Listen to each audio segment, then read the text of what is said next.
नमस्कार दोस्तों। बिहार तकनीकी सेवा आयोग में अभी तक जितनी भी वैकेंसी आई है, हर एक वैकेंसी में कुछ न कुछ पेच जो है वो गवर्नमेंट के द्वारा या आयोग के द्वारा फंसाया जाता है। आपको मैं पहले के वीडियो में भी मैं अपडेट कर चुका हूं कि बिहार तकनीकी सेवा आयोग ने जब कनीय अभियंता की बहाली 2019 में निकाली थी, यानी कि विज्ञापन संख्या 01/2019, वो विज्ञापन पूरे 4 साल तक चली और अंततः हाईकोर्ट के आदेश के बाद उस विज्ञापन को रद्द कर दिया गया और सरकार का एक नया आदेश जारी हुआ। उस आदेश के अनुसार बहुत जल्द नया विज्ञापन निकाला जाएगा और जो पहले मेरिट बेसिस पे जो वैकेंसीज थी उसको एग्जाम बेसिस पे, यानी कि ऑनलाइन मोड में एग्जाम होगा, वो बेसिस पे कन्वर्ट कर दिया गया। इसको लेके फिर से कुछ स्टूडेंट सुप्रीम कोर्ट पहुंचे हैं और अभी जो लेटेस्ट अपडेट है वो अपडेट ये है कि 3 जुलाई का सभी छात्र बेसब्री से इंतजार कर रहे हैं, क्योंकि 3 जुलाई को सुप्रीम कोर्ट में अगला हेयरिंग का डेट रखा गया है और ये 3 जुलाई काफ़ी अहम दिन होगा उन सभी छात्रों के लिए जिनका सिलेक्शन हुआ था, क्योंकि आपको पता है कि लगभग 7,000 पदों पर जो विज्ञापन निकाली गई थी उसका पूरा प्रोसेस कंप्लीट हो गया था, यहाँ तक कि डिपार्टमेंट भी दे दिया गया था। लेकिन ज्वाइनिंग डिपार्टमेंट देने के बाद एकमात्र प्रोसेस ज्वाइनिंग का बचा हुआ था और इस बीच में क्या हुआ कि रिजल्ट साइट से हटा दिया गया और हाईकोर्ट के आदेश के बाद पूरी बहाली की प्रक्रिया को रद्द कर दी गई। इसके अगेंस्ट में स्टूडेंट लोग आप सुप्रीम कोर्ट पहुंचे हुए हैं। 3 तारीख को कुछ अहम डिसीजन आ सकता है, तो आप मेरे चैनल से कंटिन्यू बने रहिए, चैनल को सब्सक्राइब कीजिए। दूसरा महत्वपूर्ण बात, मैं आपको एक चीज और अपडेट कर दूं कि बिहार सरकार जो भी अभी तक वैकेंसीज निकाली है, चाहे वो जेई की वैकेंसीज हो, चाहे एएनएम की हो, एक्सरे की हो, ईसीजी की हो, ओटी असिस्टेंट की वैकेंसीज हो, सभी वैकेंसीज में कुछ ना कुछ खामी छोड़ी जाती है।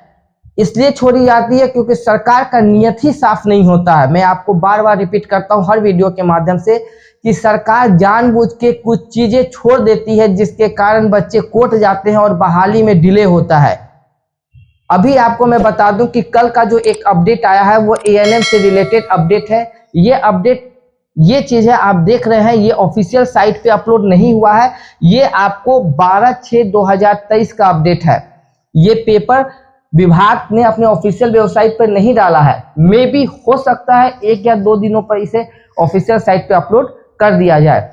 लेकिन इसमें जो लिखा गया है वो आप देख सकते हैं कि बिहार तकनीकी सेवा आयोग के उप सचिव के द्वारा इसमें क्या बताया गया कि एएनएम के पद पर नियुक्ति हेतु निकाले गए विज्ञापन के संबंध में निर्देशानुसार उपयुक्त विषय के संबंध में कहना है कि स्वास्थ्य विभागीय अधिसूचना संख्या इतना दिनांक इतना, यानी मैं स्पष्ट रूप से आपको बता दूं कि एएनएम के लिए बिहार सरकार ने एक नई न्यायावली का गठन किया है। पुरानी जो वैकेंसी थी जो पिछले साल निकली थी वो 2022 के न्यायावली के अनुसार निकली थी, लेकिन 1/6/2023 को सरकार ने एक नया अपना न्यायावली तैयार किया है। उस न्यायावली के अनुसार जो पहले मेरिट बेसिस पे जो वैकेंसीज एएनएम की थी उसको अब एग्जाम बेसिस कर दिया गया है। इस लेटर से ये भी एक संभावना बन रही है, क्योंकि आप यहां देख सकते हैं कि अनुरोध है कि विज्ञापन संख्या 07/2022 बिहार महिला स्वास्थ्य कार्यकर्ता के पद पर नियुक्ति के क्रम में न्यायावली 2023 के कंडिका 8(2) का अंतर्गत किए गए प्रावधान के अनुसार एएनएम के चयन हेतु प्रतियोगिता परीक्षा की आयोजन कर अनुशंसा भेजने की।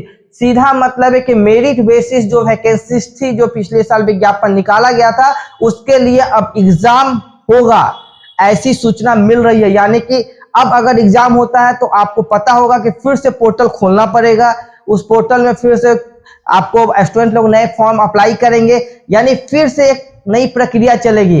यानी पिछले 1 साल से जो प्रक्रिया चल रही थी एएनएम के लिए वो रिजल्टेंट 0 हो गई। अब नया विज्ञापन आएगा, जो पुराने छात्र अप्लाई किए हैं वो अप्लाई नहीं करेंगे, नए छात्रों भी अप्लाई कर सकते हैं, अप्लाई करेंगे, उसके बाद आपको फिर से एग्जाम का होगा और वो एग्जाम ऑनलाइन एग्जाम मोड में लिया जाएगा। ये पूरे लेटर से इसी चीज का स्पष्ट हो रहा है। लेकिन मैं एक चीज और आपको बता दूं कि 1/6/2023 को जो पेपर में एक अपडेट आया था, उस पेपर में ये अपडेट आया था कि इस वैकेंसी में यानी 2022 में जो वैकेंसीज आई थी उसमें एग्जाम नहीं लिया जाएगा। ऐसा पेपर में क्लियर कट मेंशन किया गया था कि आने वाली जो भी नई वैकेंसी होगी उसमें प्रतियोगी परीक्षा ली जाएगी, ना कि आपको पुरानी वैकेंसीज में ली जाएगी।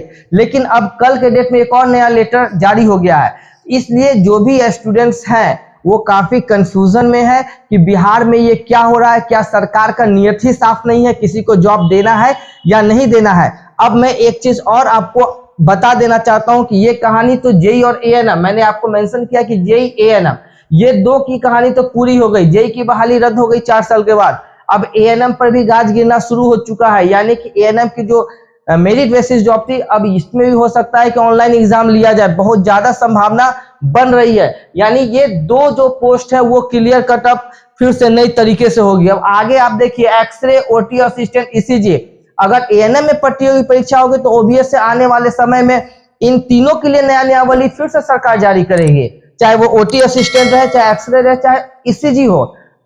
इसके बाद जो फिर लैब टेक्नीशियन या ड्रेसर, यानी कि आने वाली जितनी भी वैकेंसी जो पहले आई है, क्योंकि पहले आपको एक्सरे का, ओटी का और ईसीजी का फॉर्म अप्लाई हो चुका था एएनएम के टाइम में ही, यानी कि जब एएनएम में एग्जाम होगा तो हो सकता है 2-3 महीने के बाद इनके लिए भी नया नियमावली बनाया जाए और फिर बोला जाए कि इसमें भी एग्जाम लिया जाएगा। तो इस तरीके से समय दर समय जो है वो बीत रहा है, बच्चे परेशान है, सरकार का नियत साफ नहीं पता चल रहा है कि सरकार बहाली करना चाह रही है या नहीं। पेपर के अनुसार तो ऐसा लगता है कि सरकार आज के आज ही जॉब दे देगी, नियुक्ति पत्र बच्चों को मिल जाएगा, लेकिन प्रोसेस इतना जटिल होता जाता है, इतना कॉम्प्लेक्स हो जाता है कि बच्चे इस जाल में फंसते जाते हैं। आपको पता है 2019 का स्टेट कितने दिनों तक स्टूडेंट लोग ये सोचे कि मैं अब स्टेट 2019 पास कर चुका हूं, सीटेट में पास कर चुका हूं, मुझे जॉब मिल जाएगा। क्या हुआ, उनको फिर से आपको 2023 में जाके एक नया नियमावली निकाला गया और बोल दिया गया कि अब बीपीएससी टीचर का एग्जाम लेगी। मतलब 4 साल जो बच्चे ने अपना स्कोर कार्ड लेके रखे थे इस उम्मीद में कि उनको जॉब मिल जाएगा, अब उनको फिर से एक एग्जाम से गुजरना पड़ेगा। यही हालत आपको आयोग की हर बहाली में देखने को मिल रही है। आप मेरे चैनल से बने रहिए, कोई भी अपडेट, चाहे वो एएनएम का और कोई अपडेट आता है वो भी मैं आपके साथ शेयर करूंगा। जेई के लिए तो आप मेरा 100% चैनल को सब्सक्राइब कीजिए, क्योंकि 3 जुलाई को जो अपडेट होगा मैं लाइव अपडेट दिखाऊंगा कि सुप्रीम कोर्ट में क्या चल रहा है और क्या डिसीजन सुप्रीम कोर्ट के द्वारा दिया जाएगा। आप मेरे चैनल से बने रहिए, चैनल को सब्सक्राइब कीजिए। धन्यवाद।